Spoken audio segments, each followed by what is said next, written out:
పవన్ గారు మిమ్మల్ని ఓడించి పంపడం ఖాయం. ఓడించి పంపకపోతే నా పేరు పద్మనాభం కాదు, పద్మనాభరెడ్డిగా మార్చుకుంటాను. ఓడించి పంపకపోతే నా పేరు పద్మనాభం కాదు, పద్మనాభరెడ్డిగా మార్చుకుంటాను. మిమ్మల్ని ఓడించి పంపకపోతే పద్మనాభం కాదు, నా పేరు పద్మనాభరెడ్డిగా మార్చుకుంటాను. మేము మీకు ఓటేసేయడానికి మీకు సేవకులమా, మీ బానిసలమా మేము ఓటేసేయడానికి? మీ అందరూ అమ్ముడు అయిపోయి జాత మీకున్న జబ్బుని మాకు కట్టారా? మా ప్రజలకి పద్ధతులు మార్చుకుని, సమస్యలు తెలుసుకుని, ఎవరేంటో తెలుసుకుని మాట్లాడడం నేర్చుకోండి. మీ నోటికి ఏదో వస్తే అది మాట్లాడేయకండి. కెళ్ళప్పుడు వచ్చి నోరిప్పారు, సంతోషం. ఈ ప్రశ్నకి అన్నింటికి కూడా మీరు అదే పద్ధతిలో ప్రెస్ మీట్ పెట్టి నన్ను ప్రశ్నించండి. ఎన్ని ప్రశ్నలకైనా సమాధానం చెప్తాను. వాడు మీరు నాకు రిప్లై ఇవ్వాలి.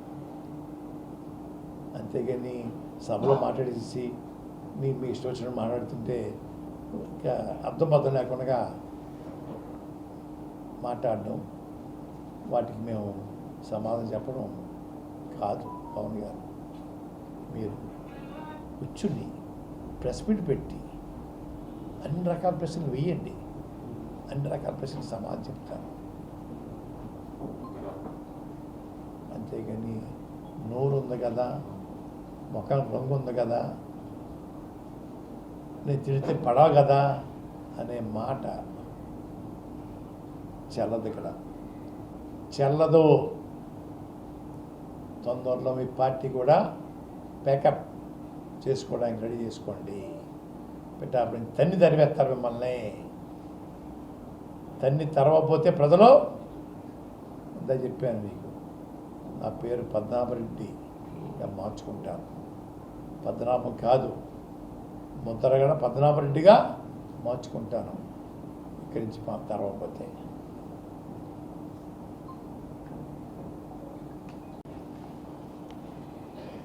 ప్రత్యేక జైలు కట్టిస్తానని చెప్పేసి ప్రధాని గారిని ఒప్పిస్తాను, ప్రధానమంత్రి గారు అంటున్నారు. ప్రత్యేక జైలు మీ చంద్రబాబు నాయుడు గారి కోసమా అడుగుతూ ఉన్నాను. అంత పలుకుబడే ప్రధానమంత్రి గారి దగ్గర ఉంటే ప్రత్యేకవాద ఎందుకు తేలేకపోయారు? ప్రత్యేకవాద ఎందుకు తేలేకపోయారు? ఎన్నో ప్రాణాలు బలికి ఉన్న స్టీల్ ప్లాంట్ సాధించుకున్నది ప్రజలు. అది ప్రైవేట్ చేస్తుంటే ఎందుకు ఆపలేకపోతున్నారు? రైతులు చిరకాల కోరిక పోలవరం ప్రాజెక్టుని కేంద్రమే నిర్మించాలని చెప్పి ఎందుకు అనలేకపోతున్నారు? పొత్తు కోసం, కూటమి కోసం కాలు పెట్టుకున్నారా? దీనికి ఎందుకు కాలు పెట్టుకోరు? ఈ ప్రజలకు సంబంధించినండి ఈ ప్రత్యేక హోదా, పోలవరం, విశాఖ స్టీల్ ప్లాంటు, ఈ 3 అంశాలు ప్రజల తాలూకా సమస్యలండి. వీటి మీద దృష్టి పెట్టండి. మీ చేతనైతే దమ్ముంటే. అంతేగాని కూటమికి కాలు పెట్టుకున్నాను ఎందుక మాటలు? మీ పలుకుబడి ఏమాత్రం చూపించండి అయ్యా.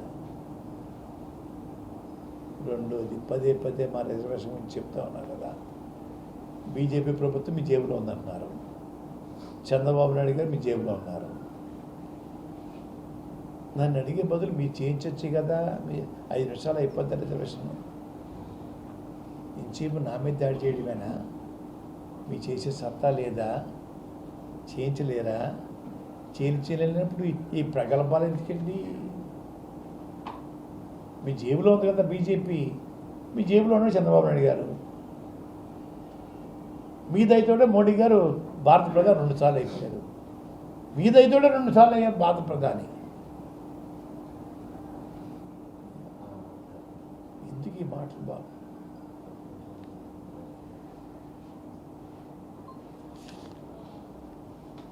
అని అన్నారట. అయ్యా, ప్రేమ ఉంటే ఎప్పుడన్నా వాళ్ళ సమస్యల మీద స్పందించారా? ఆ సమస్య తెలుసుకోవడానికి హక్కుని చేర్చుకున్నారా ఈ ప్రజల్ని? ఎప్పుడన్నా వాళ్ళకి కష్టం వచ్చి మీతో మాట్లాడడానికి ఫోన్ నెంబర్ని ఇచ్చారా వాళ్ళకి? ఎప్పుడు ఫోన్ నెంబర్ ఇవ్వరు, హక్కును చేర్చుకోరు, ప్రేమగా పిలవరు. అయ్యా వారి మీ ప్రేమ ఉందంటున్నారు. అయ్యా ఏమి నటన, సినిమాలో నటించండి అయ్యా, ఇక్కడికి ప్రజల్లో నటించకండి అయ్య బాబు, మీకు నమస్కారం. ఇప్పటికే చాలామంది చెప్తూ ఉన్నారు, వివిధ పార్టీల్లో పనిచేసిన వాళ్ళు కోట్లాది రూపాయలు తగలేసుకున్నాం, కోట్లాది రూపాయలు టికెట్ల కోసం ఇచ్చాం, నాశనం అయిపోయాం, మేము నాశనం అయిపోయాం. సినిమాలో నటించండి, రాజకీయాల్లో నటించొద్దు అని చెప్పేసి మీ పార్టీలో పనిచేసిన అందరూ మిమ్మల్ని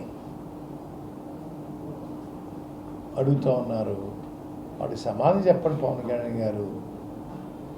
రైతులకు సాయం చేయడం కోసం చందాలు పుచ్చుకున్నారట, వెబ్సైట్లో పెట్టండి అయ్యా. చందాలు ఎవరెవరు ఇచ్చారో చెప్పండి అయ్యా, ఎవరెవరికి దానం చేశారో చెప్పండి అయ్యా. అలాగే టికెట్ కోసం డబ్బు పుచ్చుకుందారని చెప్తున్నారండి అయ్యా, పార్టీ నడపడానికి డబ్బు పుచ్చుకుందామని చెప్తున్నారండి అయ్యా. ఎన్ని కూడా వెబ్సైట్లో పెడితే మేము తెలుసుకుంటామండి అయ్యా. వాడికి సమాధానం చెప్పండి అయ్యా. వాడు సమాధానం చెప్పకుండా దాటేస్తున్నారండి అయ్యా. దాటేయకండి బాబు, దాటేయకండి. ఈరోజు కాబట్టి రేపైనా సమాధానం చెప్పాల్సిన బాధ్యత మీకు ఉంటుందండి అయ్యా. ఆషామాషిగా ఉండదండి అయ్యా. కోట్లాది రూపాయలు ఖర్చు చేయించుకొని, కోట్లాది రూపాయలు టికెట్లు తీసుకుని మీరు వెళ్ళిపోతారా హైదరాబాదు? వీళ్ళతో కూర్చోవాలా? ఆ కోట్లు సంపాదించడానికి ఎన్నో కష్టాలు పడితే తప్ప ఆ కోట్లు సంపాదించుకోలేకపోయారు వాళ్ళు. సంపాదించుకున్నప్పుడు మీరు ఆవిడ చేసేస్తున్నారే. ₹1 మీద ఏమన్నా ఎందుకు ఖర్చు పెట్టారా? విజయవాడ మీ ముఖ్య అనుచరుడు చెప్తా ఉన్నారే, సినిమాలో ఆదాయం కన్నా రాజకీయ ఆదాయం బాగుందన్నయ్యా అని చెప్తా ఉన్నారే. కనీసం సిగ్గుపట్టలేదా? ఆ మాటకు సమాధానం చెప్పాలని లేదా? చెప్పండి అయ్యా. గౌరవప్రదంగా ఉంటుందండి అయ్యా, మీ పార్టీకి గౌరవప్రదంగా ఉంటుందండి అయ్యా, మీ మెగా ఫ్యామిలీకి గౌరవప్రదంగా ఉంటుందండి అయ్యా. వాటి రిప్లై ఇవ్వండి అయ్యా బాబు పవన్ కళ్యాణ్ గారు.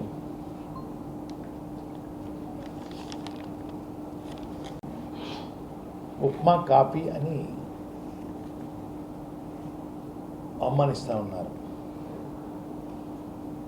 మా తండ్రి గారు మా తాతగారి దగ్గర నుంచి వచ్చిన వారికి మర్యాద చేయటం మాకు నేర్పారండి అయ్యా.